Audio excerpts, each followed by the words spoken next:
परमहंसाय स्वादित चरण कमल चिन्ह मकरंदाय भक्तजन मानस निवासाय श्री रामचंद्राय नमः।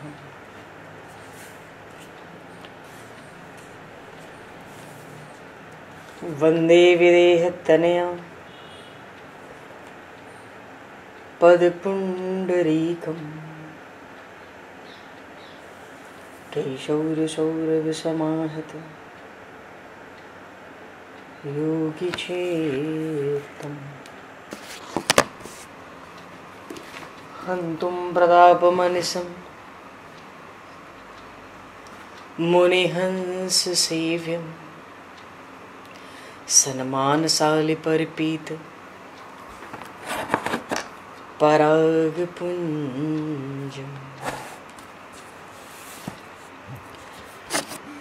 यत्र यत्र रघुनाथ कीर्तनं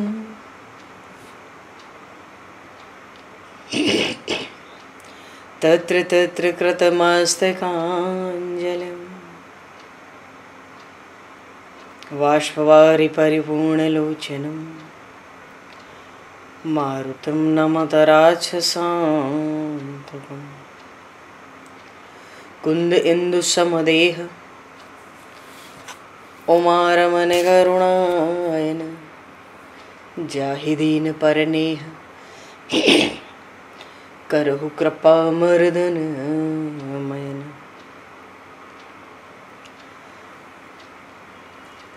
प्रहलाद नारद पराशर पुंडरीक व्यासे अम्बरीश शुक शौनक भीष्म दालभान रुक्मांगद अर्जुन वशिष्ठ विभीषणादीन एतानहं परम भागवतान् नमामि।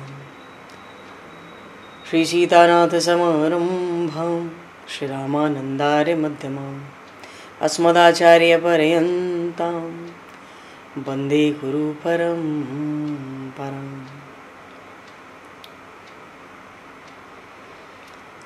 वर्णानामर्थसङ्घानां रसानां छन्दसामपि मङ्गलानां च कर्तारो वन्दे वाणी विनायकौ।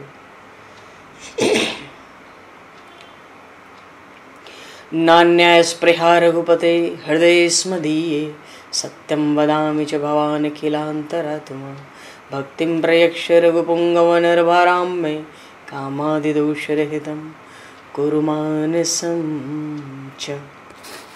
भक्त भक्ति भगवंत गुरु चतुर्नाम वपु एक तिनके पद वंदन के नाशहि विघ्न अनेक।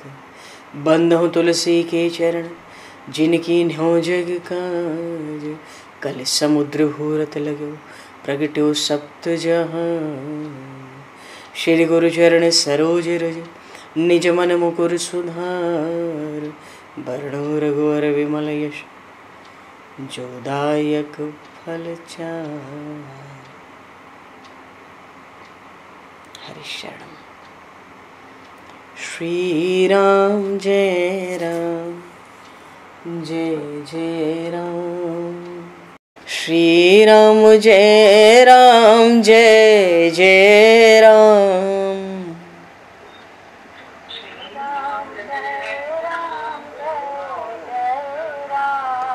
श्री राम जय जय राम।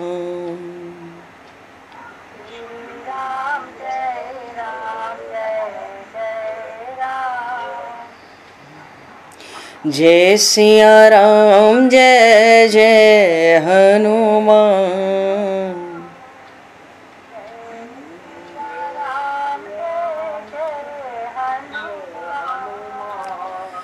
श्री गुरु रामानंद भगवान।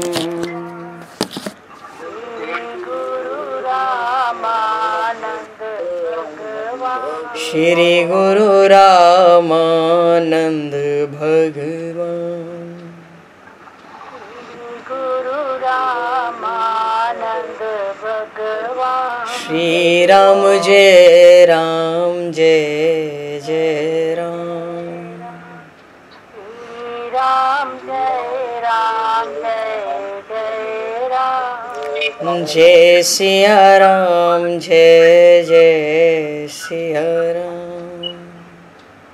जय सिया राम जय जय सिया राम। जय सिया राम जय जय सिया राम। जय सिया राम जय जय सिया राम। बोली सियावर रामचंद्र भगवान की जय। संपूर्ण राम दरबार की जय। श्री अवध मिथिला धाम की जय। श्री बांके बिहारी लाल की जय। 84 कोस ब्रजमंडल धाम की जय। श्री रामचरितमानस जी महाराज की जय। श्रीमन्नाम महाराज की जय। श्री पंडरीनाथ भगवान की जय। कली पावन अवतार गोस्वामी तुलसीदास जी महाराज की जय। सब संतन की जय, सब भक्तन की जय, समस्त वैष्णवन की जय, समस्त पूर्वाचार्य चरणन की जय, समस्त संप्रदाचार्यन की जय। श्री सद्गुरुदेव भगवान की जय। गंगा मैया की जय, जमुना मैया की जय, सरजू मैया की जय, गौ माता की जय, तुलसी माता की जय, पृथ्वी माता की जय, एकाशी महारानी की जय। जय जय श्री सीताराम, जय जय श्री राधे श्याम। नमः पार्वती पते हर हर महादेव। हरिशरणम। अनंत कोटि ब्रह्मांड नायक सर्वेश्वर पूर्ण परात्पर ब्रह्म असंख्य कल्याण गुणगण निलय भक्त वांशा कल्पतरु शरणागत वत्सल भक्त वत्सल दीनबंधु दया सिंधु श्री कौशल्य आनंद वर्धन श्री दशरथ नंदन श्री जानकी कंठभूषण भगवान श्री सीताराम जी महाराज की असीम कृपा करुणा से श्री हनुमान जी महाराज की परम पावन भावमयी सन्निधि में महापुरुषों की भावमयी उपस्थिति में एवं आप सभी श्रद्धालु भक्त वैष्णवों की मंगल सन्निधि में मानव जीवन का सर्वोत्कृष्ट फल भगवत गुणगान भगवत कथा का आनंद हम सभी श्री राम कथा के माध्यम से प्राप्त करने जा रहे हैं। सर्वप्रथम आप सभी भक्त जनों के श्री चरणों में भगवत भाव से सादर वंदन सादर नमन। आप सभी को यथा योग्य जय सिया राम, जय जय श्री राधे हरि श्याम, जय श्री राम।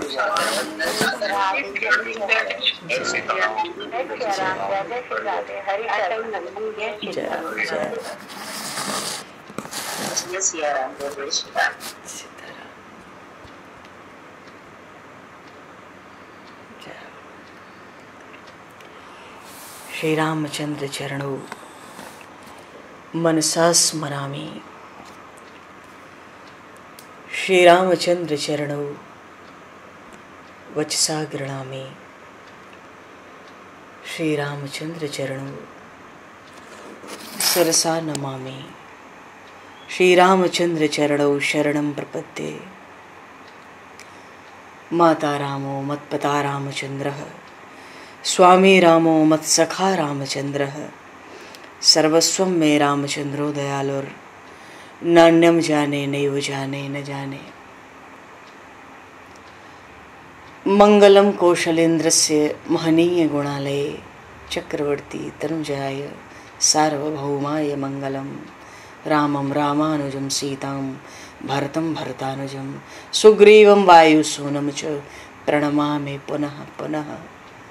नमोस्तु रामाय सलक्ष्मणाय दिव्यै च तस्मै जनकात्मजाय।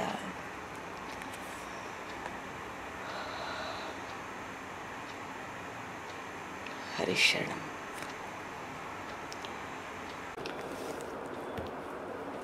पूर्व प्रसंग में श्री भरद्वाज जी महाराज महर्षि भरद्वाज का आतिथ्य स्वीकार करते हैं अवधवासियों के लिए। महर्षि भरद्वाज को बड़ा आनंद हुआ।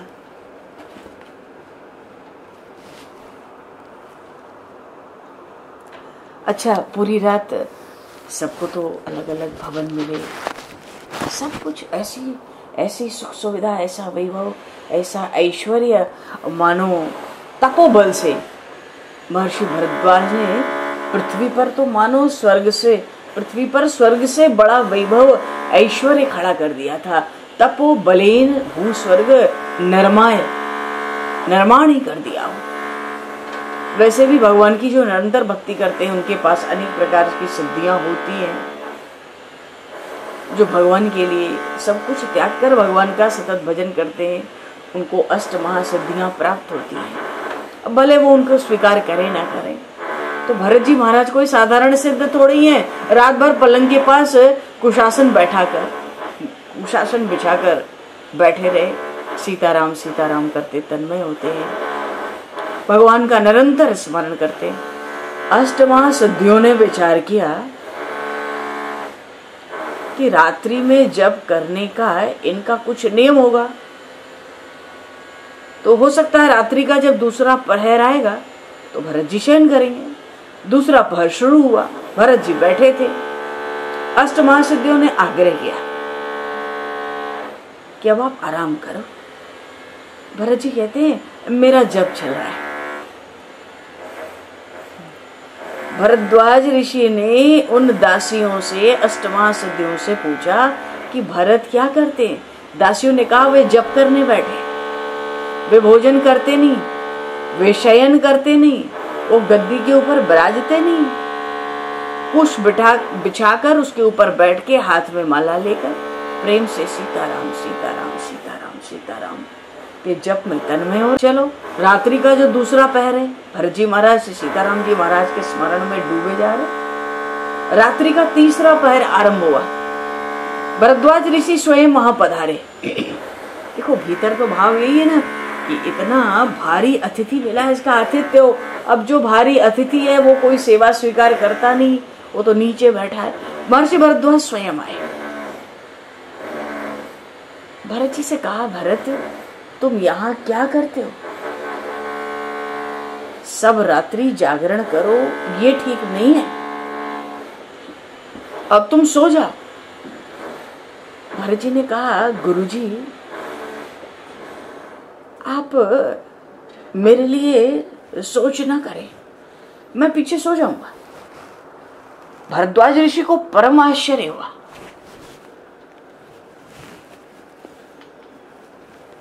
चौथा पहर भी शुरू हो गया रात्रि का।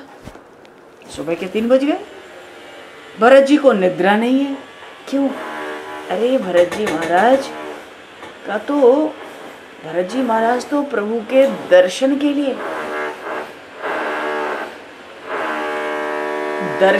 उनके प्राण तरस रहे हैं, उनको निद्रा कहां से आवे?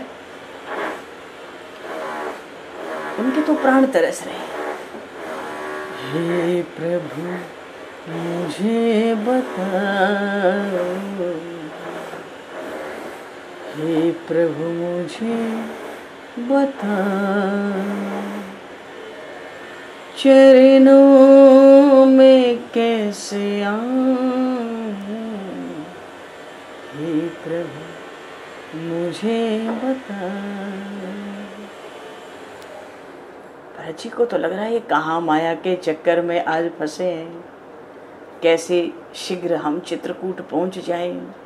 भरत जी के तो प्राण व्याकुल हैं। अच्छा, निंदा और निद्रा, इन दोनों के ऊपर जिसको विजय मिलती है वो ही निरंतर भक्ति कर सकता है। निंदा सुनकर जिसको थोड़ा भी दुख ना हो वो भक्ति, निंदा सुने थोड़ा भी दुख ना हो वो भक्ति कर सकता है, और निंदा सुने थोड़ा भी दुख हुआ तो भक्ति कर नहीं सकता। अच्छा, जो नींद के अधीन है वो भक्ति कर नहीं सकता। भरत जी तो निद्रा के ऊपर विजय प्राप्त कर चुके हैं। सुबह ब्रह्म मुहूर्त का समय हुआ, 4 सवा 4 बजे। भरद्वाज ऋषि जागे, थोड़ा सा विश्राम किया होगा उन्होंने दासियों को, अष्टमा सिद्धियों को बुलाया, पूछा कि भरत आराम कर रहे हैं कि नहीं कर रहे हैं। अष्ट सिद्धियों ने कहा कि अरे वे तो आसन पर बैठे हैं, वो आराम कर नहीं रहे, वो तो आसन पर बैठे। उन्होंने सैया का स्पर्श तक नहीं किया है।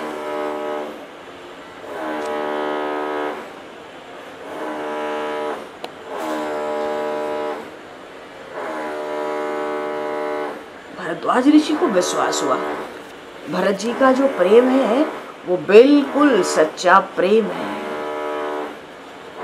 अच्छा, ये जो 8 वैसे सिद्धियां तो 18 होती हैं, पर 18 सिद्धियों में 8 सिद्धियां प्रधान होती हैं। पर भगवान का भक्त तो इन सिद्धियों की ओर देखता ही नहीं। ये विलक्षणता रहती है।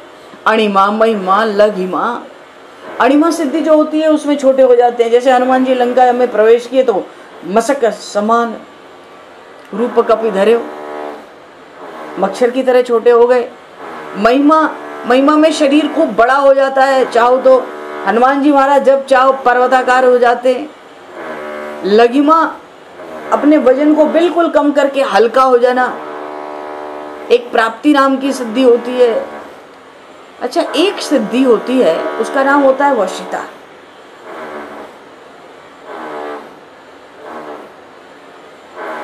मानो विषयों में है, सुखों में है, पर उसमें आसक्त नहीं है। तो भगवत धर्म भी उस सिद्धि के वश में हो जाते हैं। जो भक्त विषयों में आसक्त नहीं होते, निरंतर प्रभु की भक्ति करते, तो भरत जी महाराज भी तो सिद्ध हैं, महासिद्ध हैं। ये तो निरंतर भगवत भजन में ही तन्मय है। भरद्वाज ऋषि को विश्वास हुआ भरत जी का प्रेम सच्चा है। उनके पास अनेक सिद्धियां, महासिद्धियां आई, पर वे निर्लिप्त थे, जैसे जल में कमल रहता है।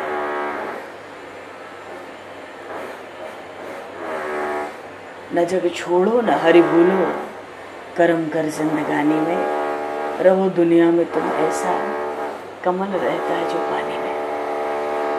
कमल बिल्कुल निर्लिप्त। भरत जी महाराज सिद्धियों से बिल्कुल निर्लिप्त। मानो ऋषियों ने तो प्रयागराज में भरत जी को मानपत्र दे दिया, भले ही हम तपस्वी हैं, पर तुम्हारे जैसा प्रभु प्रेम अब तक हमको मिला नहीं। जैसे चकवा चकवी एक ठिकाने रहते नहीं, शाम होने के बाद संध्या होते ही और सुबह की संध्या होते ही वो एक साथ रहते नहीं, रह सकते नहीं।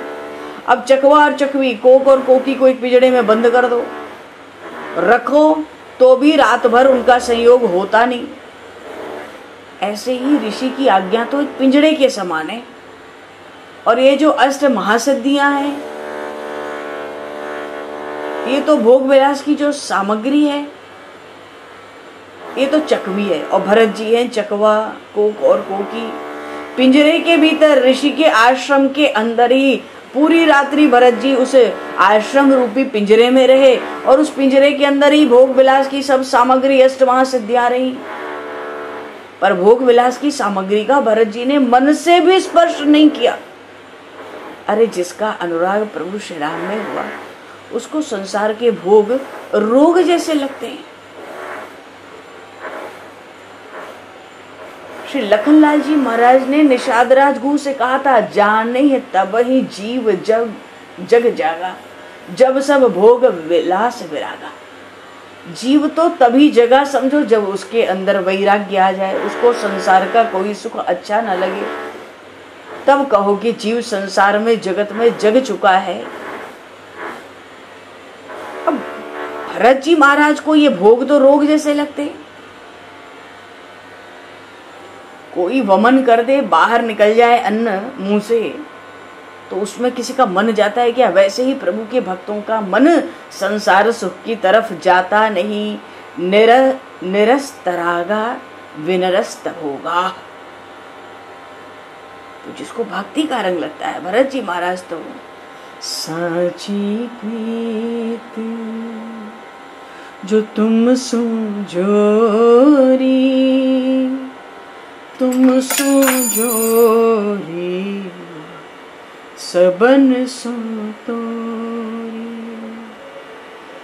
साची प्रीत जो तुम सो जोरी, तुम सो जोरी सबन सो मैं अपना मन हरि सो जोर्यो, हरि सो जोरी सबन सो तोर्यो।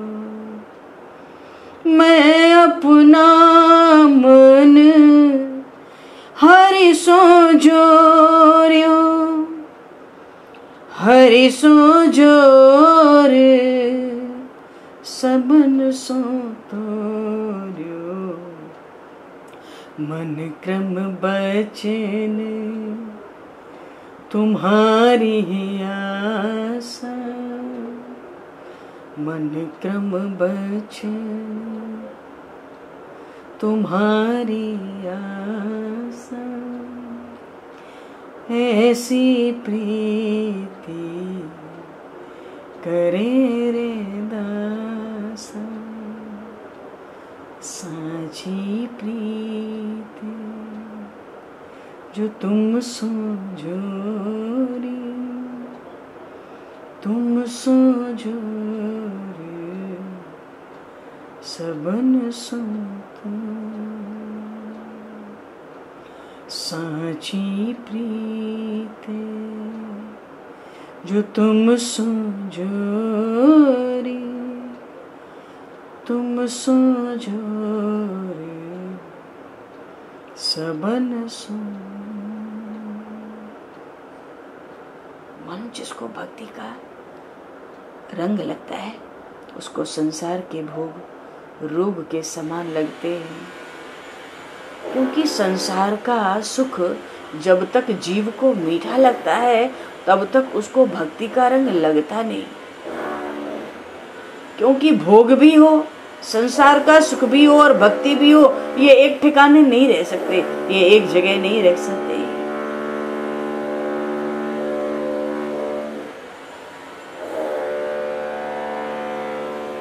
कुछ लोग ऐसा समझते हैं भक्ति करना बहुत सरल है, पर ये समझ उनकी ठीक है नहीं, समझ उनकी सच्ची नहीं है। भक्ति करना बड़ा कठिन है। ये तो सर्वस्व का त्याग है, बलिदान है। भक्ति की जाति ऐसी होती है कि सर्वस्व का त्याग करना पड़ता है। भक्ति के मार्ग पर परमात्मा को प्राप्त करने के लिए महापुरुषों ने जो जो कष्ट उठाए इस मार्ग पर, उन कष्टों को सह लेने की सामर्थ्य, वो पुण्य बल सबके पास नहीं होता।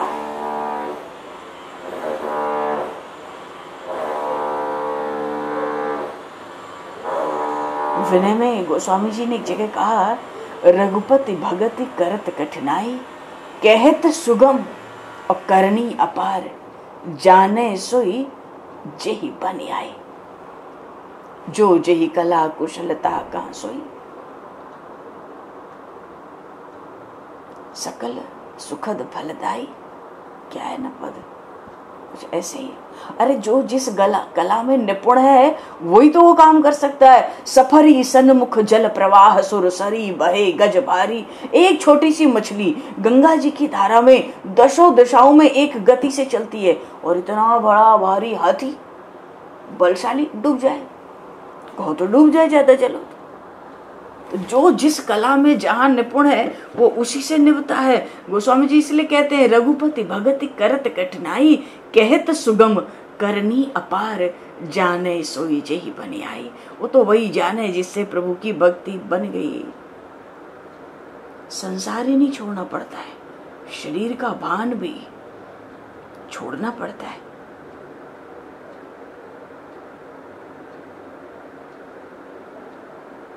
सर्वस्व त्याग किए बिना परमात्मा किसी को मिलते नहीं। यह तो घर है प्रेम का, खाला का घर ना है, शीश उतारे मुंह धरे और तब बैठे घर में आए। जब तक सर्वस्व अर्पित नहीं किया तो वहां भक्ति के प्रेम के घर में प्रवेश कहाँ है। प्रेम बान जेहि लागया, भरत जी की बिल्कुल वही स्थिति है। प्रेम बान जेहि लागया, औषध लगत न ताहे, सिसक सिसक मर मर जिए और उठे कराहे कराहे। अरे रे मैं तो प्रेम दीवानी, मेरो दर्द न जाने कोई, घायल की गति घायल जाने और न जाने कोई। शीश उतारे मूड धरे और तापर राखे पांव, दास कबीरा यो कहे ऐसा होए तब आओ। जब तक सर्वस्व समर्पित करने की तैयारी नहीं है तो प्रेम का मार्ग तो बड़ा दुष्कर है।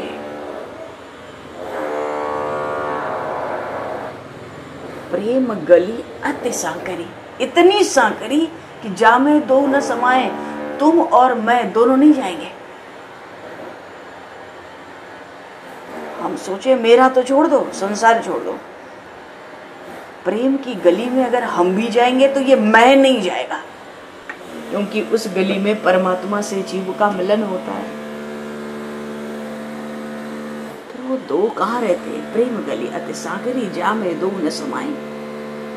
तो संसार के किसी भी विषय सुख में जिसका मन फंसा रहता है उसको भक्ति का रंग तब तक लगता नहीं है।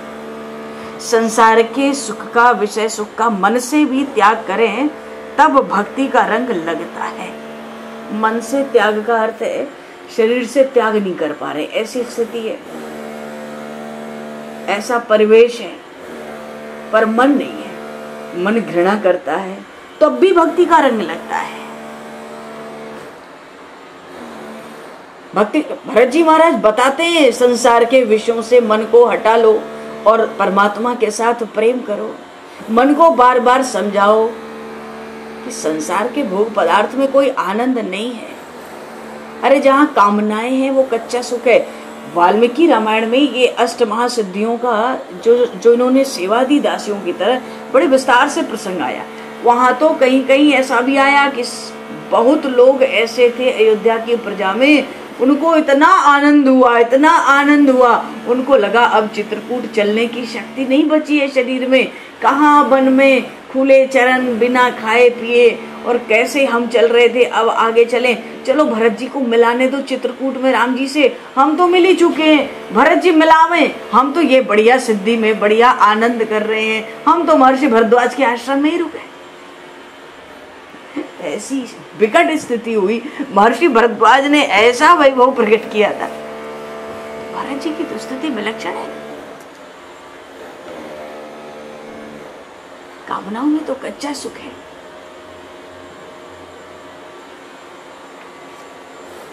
कामनाएं तो,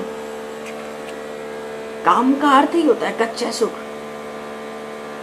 सुबह के समय जब रात बीत गई तो महर्षि भरद्वाज ने भरत जी से पूछा, रात्रि सुख से व्यतीत हुई? भरत जी महाराज कहते हैं, ये तो देखो हालत क्या है, क्या कहें, प्रेम बान जय लागिया औषध लगत न ताए। यहाँ तो प्रीति कहीं और जुड़ी है।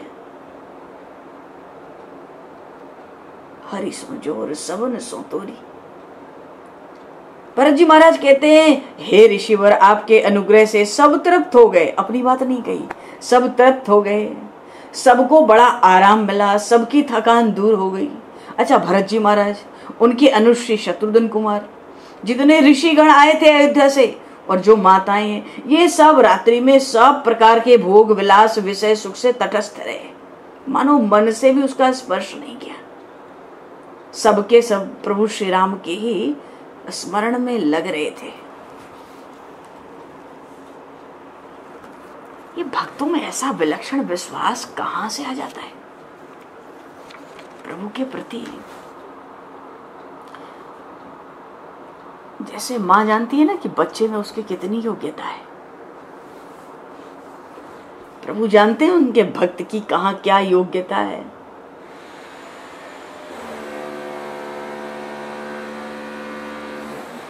भगवान जब कुछ देने पर आते ना तो पात्र पात्र का विचार तो करते नहीं। यहाँ तक कि मोक्ष जैसी जो परम पावन वस्तु कही गई है, भगवान ने अपने कट्टर शत्रुओं तक को दे दिया, लुटा लुटा कर दिया।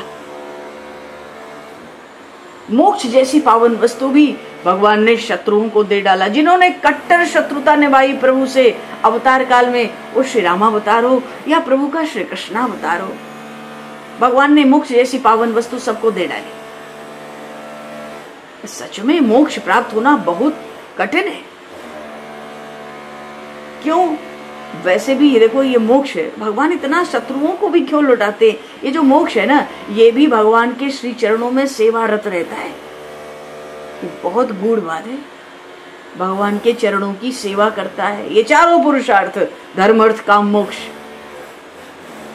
भगवान को लेकर इतना विश्वास है, इतना प्रेम है भरत जी का। अरे पूतना अपने स्तन में विष भर कर आई, दूध पिलाने के बहाने मार डालने के लिए आई थी। उसको भी भगवान ने सनकादिकों की ही तरह सायुज्य मुक्ति का रसास्वादन करा दिया। जा ले सायुज्य मुक्ति, मेरे समान लोक में वास कर ले, तेरे लिए एक अलग परम धाम रच देता हूं। बताओ, ये सनकादिक जो ब्रह्मलीन है, जीवन मुक्त है, गुणातीत है, वो मुक्ति उठा के वो स्थान दे दिया पूतना को। राजसु यज्ञ में सब सभासद थे। उस शिशुपाल ने, बड़ा भारी अपराधी था वो शिशुपाल, उसने सैकड़ों दुर्वचन भगवान को कह के उनका अपमान किया। पर वो गोपाल, प्रभु ने अपना पद उस शिशुपाल को प्रदान कर दिया उसी सभा में। अच्छा, ध्रुव जी गए भगवान की भक्ति करने 5 वर्ष की अवस्था में। भाई वो भक्ति करने क्यों गए थे? उनको ये थोड़ी पता था कि हमें कोई अक्षय पद, ध्रुव पद मिले और उसकी लालसा थी। नहीं, वो तो वन में सिर्फ इसलिए गए थे कि मुझे अपनी पिता की गोद में बैठने की योग्यता मिल जाए। पर भगवान ने उनको कौन सी योग्यता दी? स्वयं ध्रुव प्रद प्रदान कर दिया। अरे सूर्य और चंद्रमा से भी बढ़कर श्रेष्ठ बना दिया ध्रुव जी महाराज को। मानो कोई दुख से पीड़ित हो तो बिना आगे पीछे सोचे बड़ी उदारता से भगवान कृपा का दान करते हैं। ऐसे तो एकमात्र भगवान है। भगवान के जो भक्त हैं वो सिद्धियों में कहां फंसेंगे? वो परमात्मा की उदारता को, औदार्य को समझते हैं। अजामिल ने क्या किया? केवल अपनी ममता के कारण, ममता के वश में होकर अपने नारायण नाम के पुत्र को पुकारा था। पर वो नारायण नाम बोला कि भगवान ने उसको मुक्ति पद प्रदान कर दिया। अब बताओ, जिन महर्षि भृगु ने भगवान के वक्षस्थल पे चरण प्रहार किया था।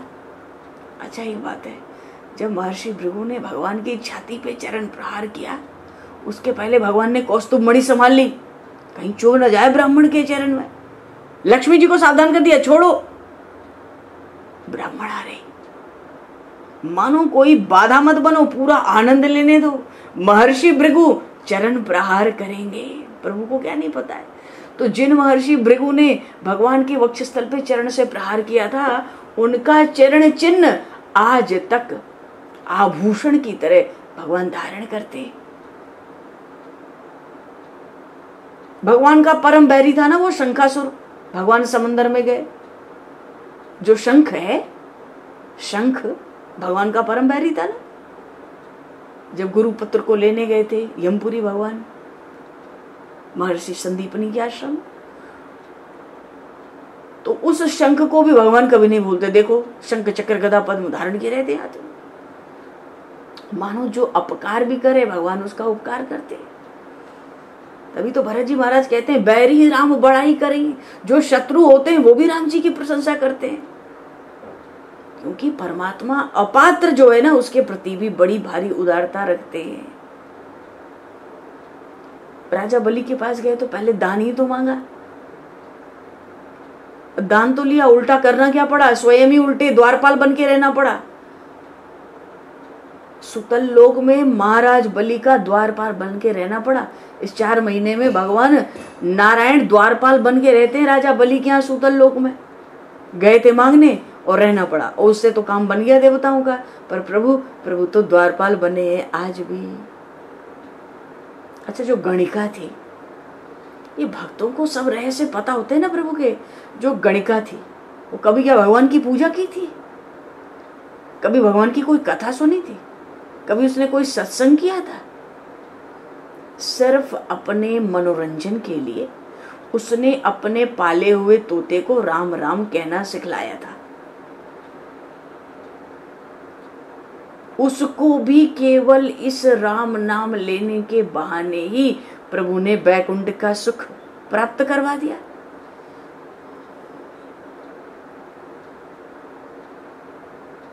मानो सिर्फ झूठे बहाने बनाकर, निकालकर झूठे बहाने भगवान स्वेच्छा से ही बलपूर्वक मुक्ति का पद दान करके बहुतों के पल्ले में बांध दिए, लो मुक्ति लो। तो ये जो मोक्ष है ये भी भगवान के चरणों का, चरणों में सेवारत रहता है। कैसी पावन वस्तु है।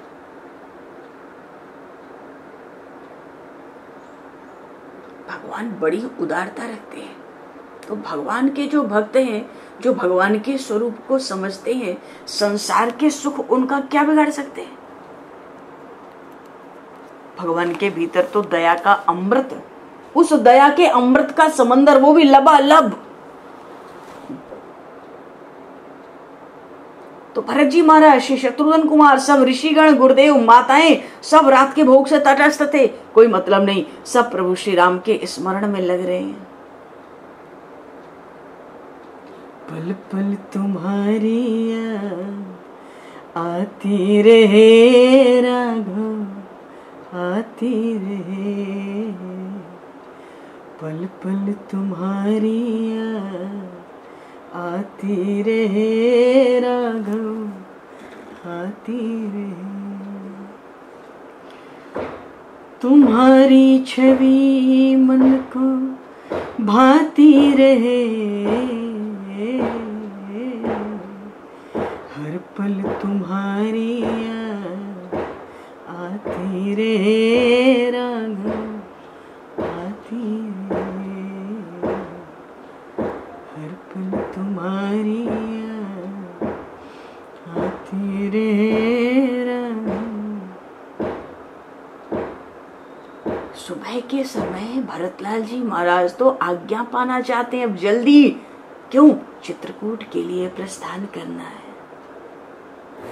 उनकी वो तो मनसा वाचा कर्मणा प्रभु श्री राम के चरणों में ही उनकी गति है, वहीं लगी हुई है स्थिति उनकी, निरंतर वहीं बनी हुई है। माताओं ने भी महर्षि भरद्वाज को प्रणाम किया। गीता जी में भगवान ने आज्ञा दी, एक जगह बताया अर्जुन को, तेरा शत्रु बाहर नहीं है, तेरा शत्रु तेरे अंदर है।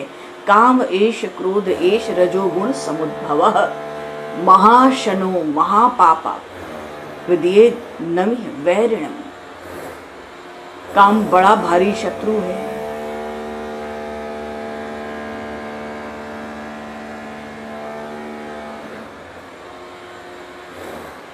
काम बताता है कि मैं तुमको सुख देता हूं, पर वो सुख सच्चा नहीं है, वो तो मात्र सुख का आभास है। अंत में तुम्हारी बड़ी दुर्गति होगी। इसलिए भगवान ने अर्जुन से कहा, इस काम को हृदय से निकाल दो, हृदय शुद्ध करो।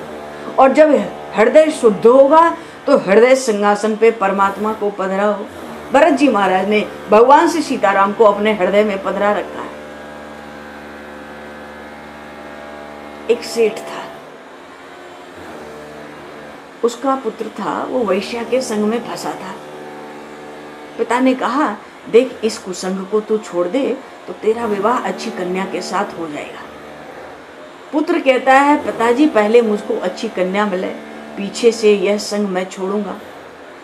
अब पिताजी पुत्र को समझाते हैं कि भाई जब तक तू इस वैश्या का संग नहीं छोड़ेगा, अच्छे परिवार की अच्छी कन्या तुझे कैसे मिलेगी। हम चाहते हैं विषय भोग भी मिलता रहे और भगवान की भक्ति भी हो जाए, हमें संसार का सुख मिले और भगवान भी मिल जाए, हमारा संसार भी बना रहे और लोक भी बना रहे, परलोक भी बना रहे। फिर यही होता है, भक्ति तो करते आनंद आता नहीं। आनंद कहां से मिले? भोग तो भोग बाधक उतने नहीं होते हैं जितनी भोग की आसक्ति बाधक है। और जितना संसार के सुख भोग की ओर मन जाए, ईश्वर से दूर जाता है। इसीलिए जितने वो सेना थी, वो प्रजा थी ना, सबको लगा अरे भाई हम कहाँ चित्रकूट, भरत जी को जाने दो चित्रकूट, हम तो यही बढ़िया है, हम यही अच्छे हैं। इतना अवध का भी सुख भूल गया उनको। वाल्मीकि रामायण में प्रसंग बड़े विस्तार से है, पर जैसे ही सुबह हुई सब गायब, तो कुछ था नहीं, वही कुटिया थी भरद्वाज ऋषि की, सबके होश ठिकाने लग गए। पर कुछ भी कहो, भरत जी का त्याग तो अत्यंत दिव्य है। अष्ट महासिद्धियां दासी होकर खड़ी थी, पर भरत जी ने नजर नहीं डाली। बिना वैराग्य के भक्ति रोती है। वैराग्य न हो तो भक्ति किसी काम की होती नहीं। भरत जी का वैराग्य परिपूर्ण था। भोगों के अनेक पदार्थ हैं, पर भरत जी का मन गया ही नहीं। तन क्या जाएगा, मन ही नहीं गया। तो भोग संसार का सुख उपलब्ध हो, फिर भी जिसका मन उधर न जावे, वो सच्चा वैष्णव है, वही सच्चा भक्त है कि संसार का सुख है पर उसको वो स्वीकार करता नहीं, उसका मन उधर जाता नहीं।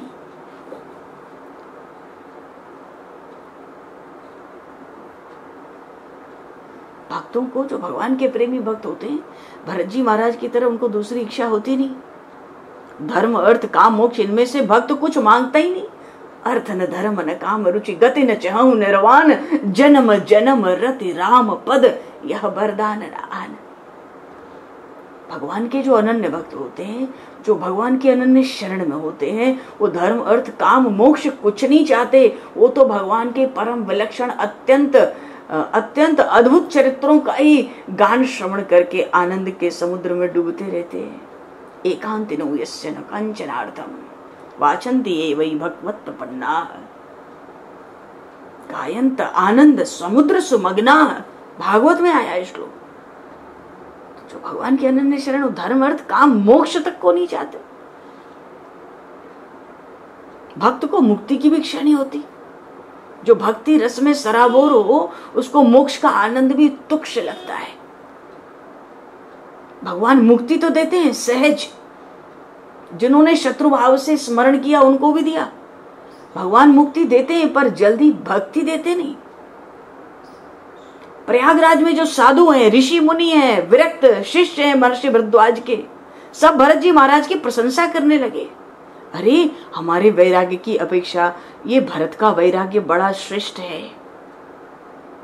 पीछे तो ये हुआ कि सुबह के समय जब भरत जी महाराज को प्रस्थान करने का समय हुआ, वो आज्ञा लेने ही वाले थे, प्रयागराज के अनेक साधु महात्मा संत भरत जी महाराज के दर्शन के लिए आए। भरत जी महाराज वहां से आगे चल दिए। पड़ोसी गांव में लोग दर्शन करने आए।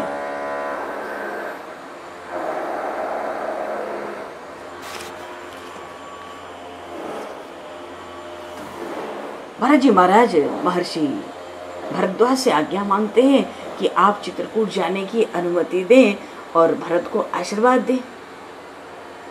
महर्षि भरद्वाज ने एक ही बात कही, वत्स भरत, अपनी जननी को दोष मत देना। विदा करते समय महर्षि कहते हैं, राम के बन जाने से जगत का बहुत बड़ा मंगल होगा, देवताओं का बड़ा भारी हित कल्याण होने वाला है, इसलिए देवी कैकेयी उसमें निमित्त बनी है। ये बड़ी वंदनीय है, माता को दोष मत देना। भरत जी महाराज मार्ग में आज्ञा लेकर महर्षि भरद्वाज की आगे बढ़ते हैं। सुबह का समय हुआ, तीर्थराज प्रयाग में स्नान हुआ, सबको प्रणाम किया। त्रिवेणी के तट तक तो महर्षि भरद्वाज भी आए थे भरत जी को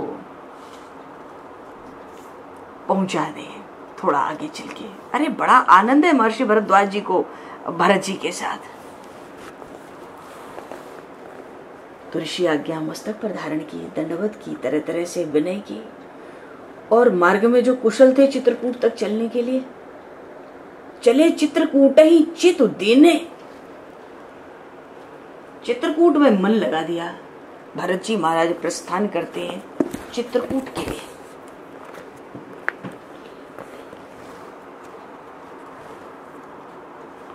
विनय में गोस्वामी जी ने कहा, सब सोच विमोचन चित्रकूट, कलिहरण करण कल्याण कूट।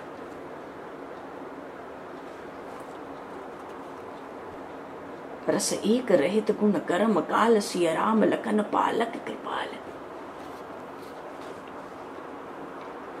चित्रकूट की बड़ी महिमा है। अब चित चेत चित्रकूट ही चल। बात यह है, चित्रकूट का जो मार्ग है वो आज भी बड़ा मंगलमय है। उस मार्ग में जो चले आज भी उसको बड़ी रसमय भक्ति प्राप्त हो रही है। ये प्रसंग अभी आगे आएगा चित्रकूट की महिमा में। अब चित चेत चित्रकूट ही चलो। और ये जो महिमा मिली ये भरत जी महाराज के उधर गमन करने से मिली। तो निषाद राज के हाथ में हाथ लगा दिया, हाथ में हाथ ले लिया। राम सखा कर दीन है लागू चलत देह धई जन अनुराग नहीं पद त्राण शीस नहीं छाया प्रेम नेम व्रत धर्म लखन राम सिया पंथ कहानी पूछत सखही कहत मृदु बानी।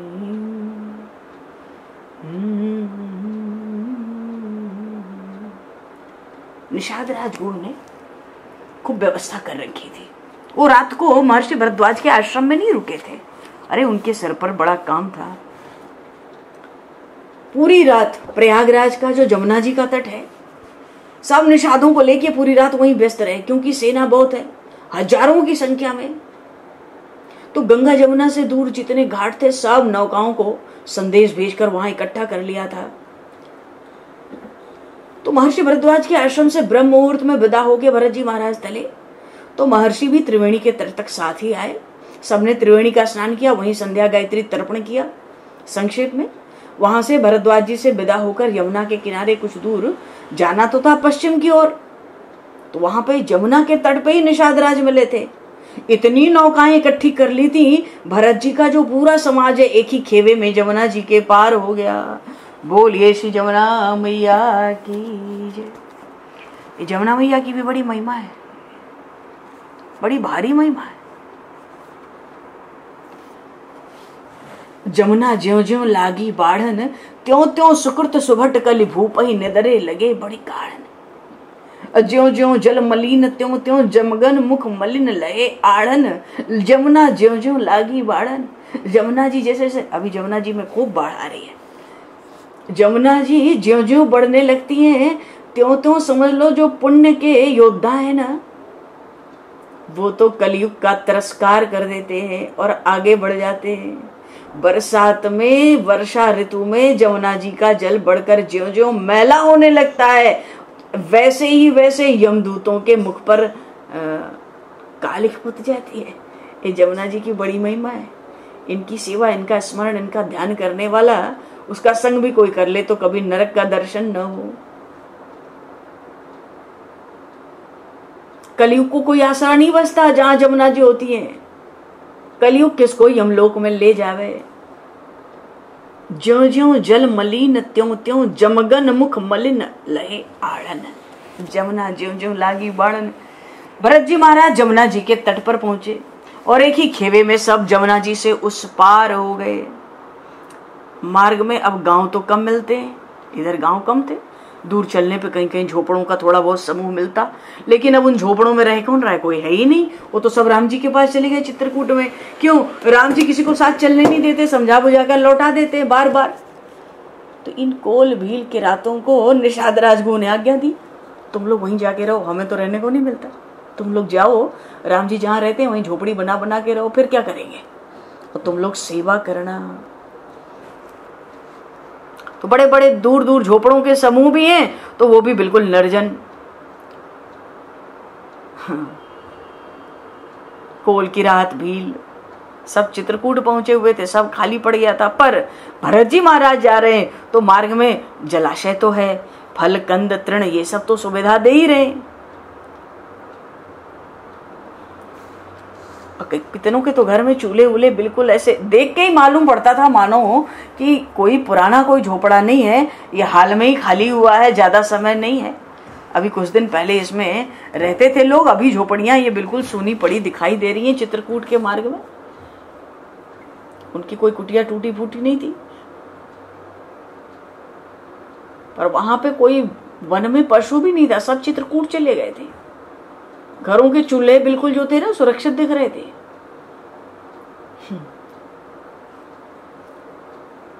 भरत जी महाराज कहते हैं ये ऐसा क्यों है? तो निषाद राज कहते हैं अरे उन श्री राम के समीप निवास का सौभाग्य प्राप्त होता हो तो देवराज इंद्र अपना स्वर्गलोक अमरधाम त्याग कर आज चित्रकूट के वन में रहने के लिए उत्सुक हो उठेंगे।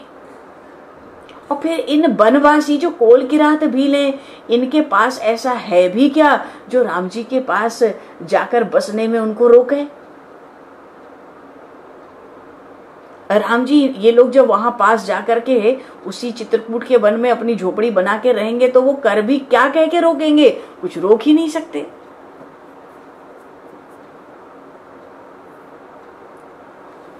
तो जब तक चित्रकूट आया नहीं न पास,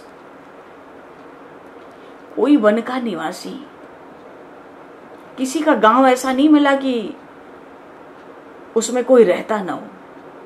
पर अभी सब कुछ सोना पड़ा था।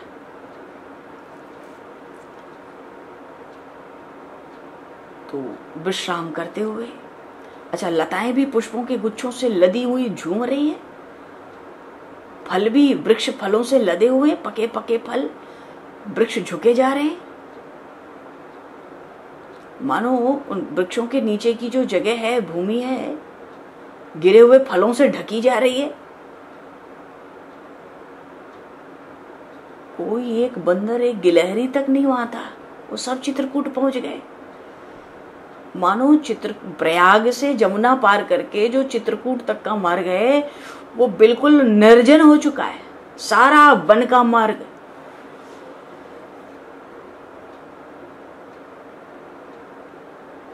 देखो जिसको प्रकृति चलने की शक्ति देगी वो सब प्रभु के साथ चले गए। कौन बचा? कोई बचा था? बेचारे जो अचर है ना वो विवश होके रह गए थे, जड़ पदार्थ, वो नहीं जा सके थे राम जी के साथ। निषादराज भरत जी से कहते हैं ये जो जड़ है ना, अचर, ये विवश होकर रह गए। पर ये रह भी गए तो अब देखो इनका सौभाग्य जगने वाला है। अब ये अपनी छाया, अपने पुष्प, अपने पत्र, अपने फल आदि से आप सबका स्वागत करके कृतार्थ होना चाहते हैं।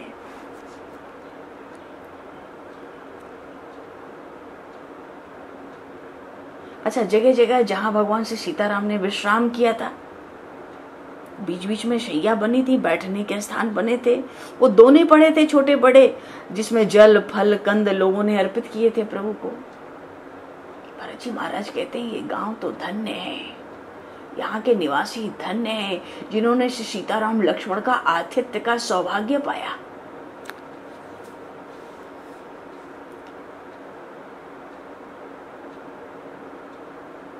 जहां जहां भगवान से सीताराम के विश्राम स्थल मिलते सब वहां प्रदक्षिणा करते, परिक्रमा करते, वहां की रज को मस्तक से लगाते।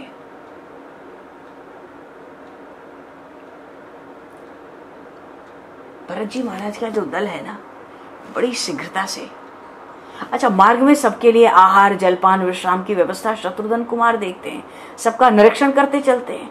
भाई घोड़े हैं, हाथी हैं, सेवक हैं, रथ हैं, मंत्री हैं, ब्राह्मण हैं, ऋषि मुनि हैं, किसी को सबका तो भरपूर ध्यान रखना है। मार्ग में ऐसे जड़ मिले, जड़ चेतन मग जीव घनेरे जे चितये प्रभु जिन प्रभु हेरे ते सब भय राम पद जोगु, देश ते सब भय परम पद जोगु और भरत दरस मेटा भव रोगु। मार्ग में दो तरह के लोग थे, चर और अचर, जड़ और चेतन। जितने चेतन थे, जितने चर थे, वो तो चल पड़े। वो तो पीछे पीछे जाके अपनी झोपड़ी झोपड़ा बना के रहने लगे चित्रकूट में प्रभु के आसपास। पर जो जड़ थे, जो चेतन थे, उन सब ने तो भगवान श्री सीताराम के दर्शन किए। तो ध्यान देंगे, बड़ी सुंदर बात है यहाँ। जड़ चेतन मग जीव घनेरे, जे चितये प्रभु जिन प्रभु हेरे, ते सब भये परम पद जोगु। तो जो जिनके पास नेत्र थे, उन्होंने तो नेत्रों से भगवान के दर्शन किए। पर जिनके पास नेत्र नहीं है, जो जड़ हैं, जो अचर हैं, उनको भगवान ने देख लिया। मार्ग में चलते समय चित्रकूट के मगर में भगवान श्री सीताराम ने उनको देख लिया, जिनके पास नेत्र नहीं थे। और जिनके पास नेत्र थे, उन्होंने भगवान श्री सीताराम लक्ष्मण के दर्शन किए। जिन पे नहीं थे, उनको भगवान श्री सीताराम लक्ष्मण ने उनको देख लिया। तो दर्शन तो सबको हो गए, जड़ हो चाहे चेतन। लेकिन बात ये, अभी देखो भरत जी आ रहे, बात ये है कि जिनको प्रभु ने देखा था, वो सब भगवान की दृष्टि जब पड़ी जड़ पदार्थों पर, अचर पदार्थों पे, अचल पे, तो सब भगवान के परम पद के अधिकारी हो गए। भगवान की दृष्टि पड़ी जिस भी जड़ पदार्थ पर, और उस हर जड़ पदार्थ पर पड़ी है जो भगवान को अपने नेत्रों से देख नहीं पाए, जिनके पास नेत्रों का अभाव था। तो उन सब जड़ पदार्थों को प्रभु ने अपनी दृष्टि डाली।